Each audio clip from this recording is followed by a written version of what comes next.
I was cutting into my steak when my wife of 14 years stood up at our family dinner table, tapped her wine glass with a fork, and said the words that would end our marriage. "I have an announcement to make," Diana said, her voice steady and clear. "Alex and I are getting divorced. I've been having an affair with Ashley for the past 6 months, and we're in love." The dining room at our Highland Park mansion went dead silent. 18 family members, business associates, all staring at me. My name is Alexander Caldwell. I'm 52 years old, and I've been running Caldwell Construction for the past 15 years since taking over day-to-day operations from my father. That night was supposed to be our quarterly family business meeting. Instead, it became the stage for the biggest betrayal of my life. I didn't react, not visibly anyway. I just set down my fork, wiped my mouth with the napkin, and stood up. "Excuse me," I said, "I need some air." I walked out of that dining room with every eye following me, stepped onto our back patio overlooking the pool, and allowed myself to smile. Because Diana had just made the biggest mistake of her life. She thought I'd been blind to her affair. She had no idea I'd been preparing for this moment for 4 months. Let me back up. Diana and I met in 2008 when she was the CFO at a competing construction firm. I was 36, she was 32. We started as business rivals, then partners, then lovers. She was smart, ambitious, and understood the construction business better than most men I knew. When we married in 2010, she became CFO of Caldwell Construction. Together, we built the company from $15 million to $50 million in annual revenue over the next 14 years. We have 2 kids. Sarah is 13, honor roll student, wants to study architecture like her old man. Michael is 11, on the autism spectrum but brilliant with numbers. They're my world, and the thought of losing them in a custody battle kept me awake at night during those dark months when I first suspected something was wrong. Ashley is my niece, my brother's daughter. After my brother and his wife died in a car accident when Ashley was 8, I raised her like my own daughter. Paid for her private school, her Harvard MBA, gave her a job as marketing director at Caldwell Construction when she graduated. She's 29 now, ambitious, and I always thought she'd eventually take over the company when I retired. I treated her better than I treated my own kids sometimes, making sure she never felt like an outsider in our family. My father, William Caldwell, founded the company in 1962 when he came back from Korea. He built it from nothing, just him and a truck, into the premier construction firm in North Texas. When he handed me the reins 15 years ago, he made it clear this wasn't just a business, it was a legacy. "This company will take care of the Caldwell family for generations," he told me. "Don't let anyone destroy what we built." The first signs appeared in early 2024. Diana started working late more often, always with reasonable explanations. Client dinners, vendor meetings, project reviews. Her phone became off limits. Password changed twice in 3 months. When I'd walk into a room while she was texting, she'd quickly switch screens or put the phone face down. I'm not the jealous type, but I'm observant. That's what made me successful in business. You notice patterns, inconsistencies, things that don't add up. In construction, missing details can cost you millions or get someone killed. So, I started paying attention to the details in my marriage. In late May 2024, I noticed Diana mentioning Ashley more frequently in casual conversation. How Ashley had shared an interesting marketing strategy, how she'd helped review some contracts, how she really understood the pressure of running a family business. Each comment seemed innocent, but together they formed a pattern I didn't like. The breaking point came one evening in June when I walked into Diana's home office. She was on the phone, speaking in a low voice, and when she saw me, she quickly said, "I'll call you back," and hung up. When I asked who it was, she said it was Ashley discussing a client proposal. But Ashley had been in Austin that day at a job site. I checked. That's when I knew for certain something was wrong. Diana had lied to my face, and she'd used Ashley to do it. The 2 people I trusted most in this world were working together against me. I'm a strategist by nature. In business, you don't react to the first sign of trouble. You gather information, build a complete picture, then make your move. When you're dealing with a $50 million company and the welfare of 200 employees, emotion is a luxury you can't afford. Control is everything. So I called Theodore Hoffman, my attorney. We'd worked together for 8 years on various business deals. Ted was thorough, discreet, and worth every dollar of his $500 hourly rate. More importantly, he understood family businesses and the unique challenges they face. I need you to review my prenup with Diana, I told him over coffee downtown. And I need to understand what happens to business assets in a divorce scenario. Ted didn't ask unnecessary questions. He just pulled out his tablet and started taking notes. Looking at protection or preparation? He asked. Both, I said. And I need to understand it fast. The prenup was solid, standard for families like ours. In case of divorce, each party retained what they brought into the marriage plus 50% of jointly acquired assets during the marriage. The problem was defining jointly acquired. Diana had signing authority on several subsidiary accounts. She'd been involved in major business decisions for 14 years. A good lawyer could argue she'd earned equity far beyond what the prenup specified. Here's the issue, Ted explained, pulling up documents on his laptop. She's not just a spouse who happened to work for the company. She's been CFO since day one of your marriage. Her name is on contracts, financial statements, loan applications. If she wants to fight this, she could claim she's entitled to significant equity as a business partner, not just a wife. That kept me up at night. We were looking at potentially losing control of my family's legacy. The company my father built with his bare hands could end up in the hands of someone who'd betrayed us. So Ted and I started preparing. We needed to document everything, reorganize certain structures, and most importantly, do it without raising suspicion. I'm going to send over some updated corporate documents, Ted told me a week later. Standard stuff. Updated operating agreements for the subsidiaries, new compliance protocols, annual corporate maintenance. Just have Diana sign where indicated. Those documents looked routine. Pages of legal language about corporate governance, fiduciary responsibilities, standard operating procedures. Diana had seen hundreds of similar documents over the years, but buried in that language were clauses that transferred operational control of 3 key subsidiaries to me personally, moved voting shares into a structure Diana couldn't touch, and essentially made her shares worthless unless I agreed otherwise. The timing had to be perfect. I waited for a Tuesday evening in late June when Diana was buried in quarterly reports, stressed about deadlines, and distracted. She was at the kitchen table with papers spread everywhere, calculator in one hand, phone in the other, fielding calls from our Austin office about a project delay. More paperwork? She asked when I set the documents in front of her, annoyed but not suspicious. Annual compliance stuff, I said. Ted's being thorough because of the new IRS regulations. You know how he is. She nodded, still focused on her calculator. Where do I sign? I watched her scrawl her signature on 6 different documents, each one quietly dismantling the financial leverage she thought she had. She was probably thinking about Ashley while she signed away her future.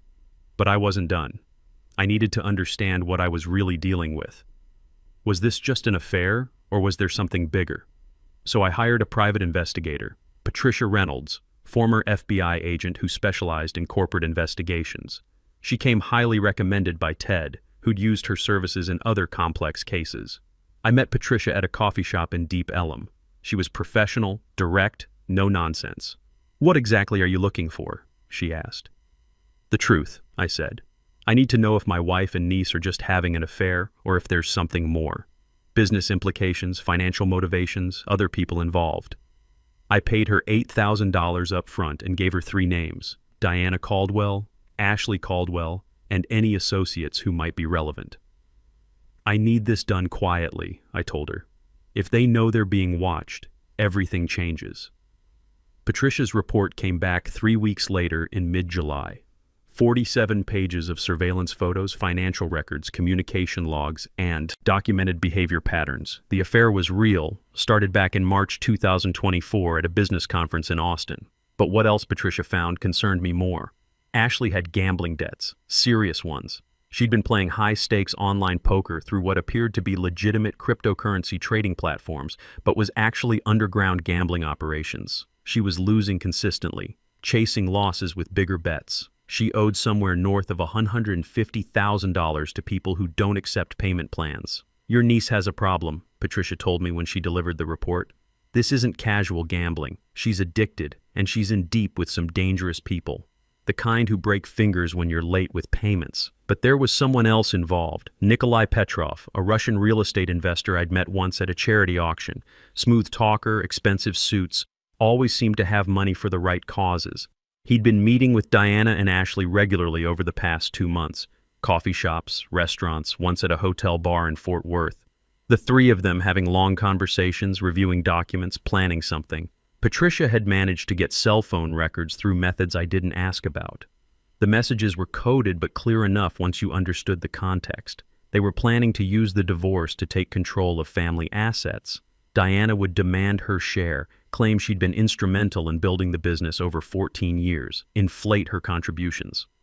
Ashley would back her up with testimony about Diana's crucial role in company growth. Nikolai had lined up lawyers, financial strategists, even a PR firm to shape the narrative.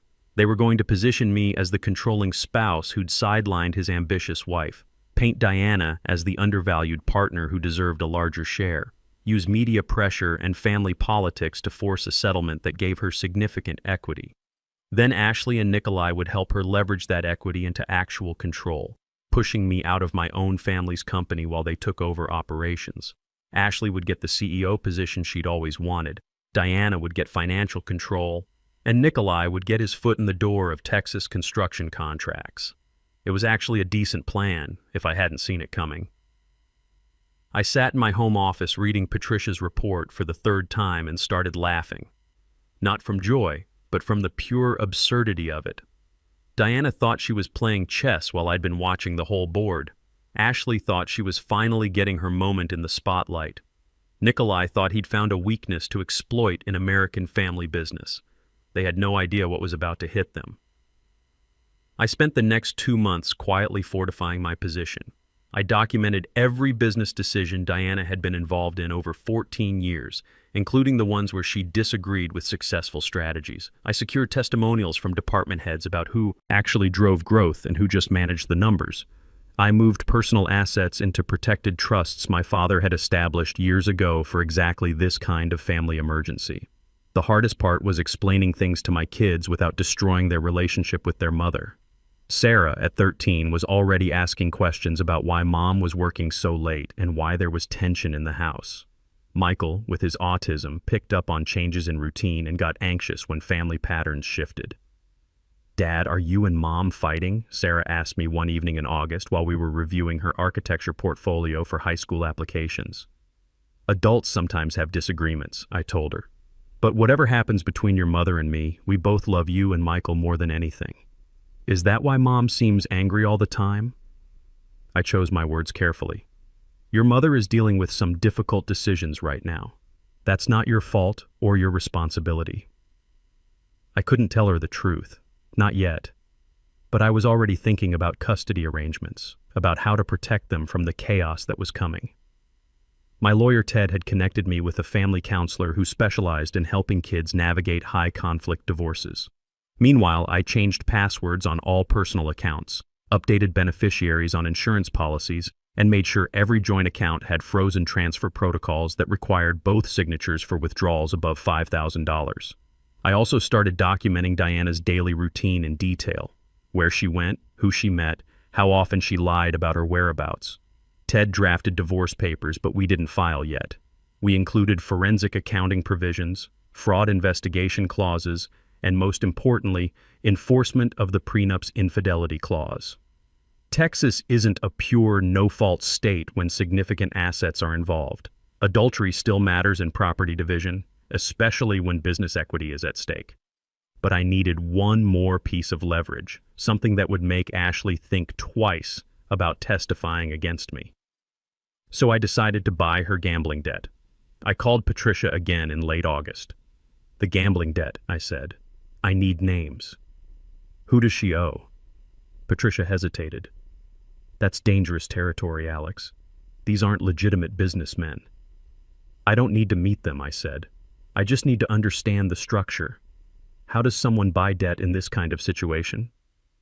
2 days later, Patricia gave me a name. Vincent Carboni ran an online poker operation disguised as cryptocurrency trading platforms.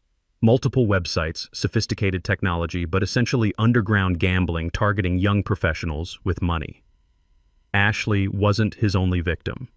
Patricia warned me not to approach Vincent directly, but I'm not stupid. I had Ted reach out through a retired Texas Ranger who'd done security consulting for us over the years. The message was simple. I wanted to buy Ashley's debt as a business transaction. Vincent called me personally. Rough voice, Brooklyn accent, clearly not impressed by Texas money. "You're the uncle," he said. "The one whose wife your niece is screwing around with." "That's me," I said. "Why do you want her debt?" he asked. "You planning something stupid?" "I'm planning something smart," I said. "She owes you $150,000. I'll give you $175,000 cash and you transfer the debt to me. You make $25,000 for a phone call." He laughed. "I like you. You're practical, but I need to know you're serious about this." "Dead serious," I said. "And unlike Ashley, I actually pay my debts on time. The logistics took time. I couldn't just walk into a bank and withdraw $175,000 without triggering federal reporting requirements. So over the next 2 months, I structured withdrawals from various corporate accounts. Never more than $9,000 at a time, always properly documented as legitimate business expenses through our security consulting budget, legal fees, and equipment purchases. We met at a diner in Deep Ellum in early October. Vincent showed up with one associate. I showed up alone with a briefcase containing $175,000 in hundreds. Clean bills, nothing traceable, exactly what he'd requested. "Your niece is an idiot," Vincent said as we completed the transaction. "Kept doubling down on losing hands. No discipline whatsoever. Thought she could beat mathematical probability with wishful thinking." "She's always been like that," I said. "Thinks rules don't apply to her because she's smart." We signed a handwritten agreement transferring Ashley's debt to me. He gave me copies of all her markers, payment schedules, everything. Legally questionable, but practically airtight. Now I owned Ashley's future, and she had no idea. But I still needed to understand Nikolai's full involvement. Patricia had indicated there was more to his background than successful real estate investing. What she found was exactly what I needed. Nikolai had been investigated by the FBI for money laundering back in 2019. Nothing was ever charged, but the investigation had looked into cryptocurrency transactions involving shell companies that went bankrupt immediately after large fund transfers. His involvement with Diana and Ashley meant he was using them to gain access to American construction contracts, probably planning to use Caldwell Construction as a front for moving money internationally. That wasn't just divorce fraud, that was federal criminal conspiracy. The week before our family dinner in late October, Ted called me. "Everything's in place," he said. "The moment she files or makes any move, we counter immediately. She'll have zero leverage." "Good," I said, "because she's going to make her move soon. I can feel it." I was right. She just did it more publicly than I'd expected. The morning after Diana's announcement, I woke up in the guest bedroom. Diana had already left, presumably with Ashley. My phone had 31 missed calls. Text messages ranged from supportive to accusatory. My father wanted an emergency meeting. My uncle wanted to know what this meant for the company. Everyone had an opinion about what I should do next. I ignored them all. Instead, I called Ted. "It's time," I said. "File everything." Within 2 hours, divorce papers were filed in Dallas County. Adultery cited, prenup enforcement requested, full financial disclosure demanded, and immediate freezing of all joint accounts and assets pending investigation. Ted had also included a motion for emergency injunctive relief, arguing that Diana posed a flight risk with marital assets given her relationship with a foreign national. The judge granted it by end of business that day. Every account Diana had access to was frozen. Her credit cards linked to our joint account stopped working. The Mercedes she drove, technically leased through the business, was reported as needing to be returned for inventory purposes. Her access to the company building required my written authorization. She called me at 6 that evening, furious. "What the hell did you do?" she screamed. "My cards aren't working. I can't access anything." "You announced a divorce and there are consequences," I said calmly. "You wanted this public. Now it's legal. You can't just cut me off," she said. "I have rights. I helped build that business for 14 years. "Did you?" I asked. "Because I have documentation suggesting otherwise. But we can discuss that with lawyers." She hung up. 20 minutes later, her lawyer called Ted. Howard Pellman, expensive suit and mediocre track record. He made demands. Ted laughed at him and said, "Your client committed adultery with the plaintiff's niece, announced it publicly at a family gathering, and you think you have leverage? File your motions." The confrontation needed to be controlled, public enough to matter, but private enough to allow them an exit.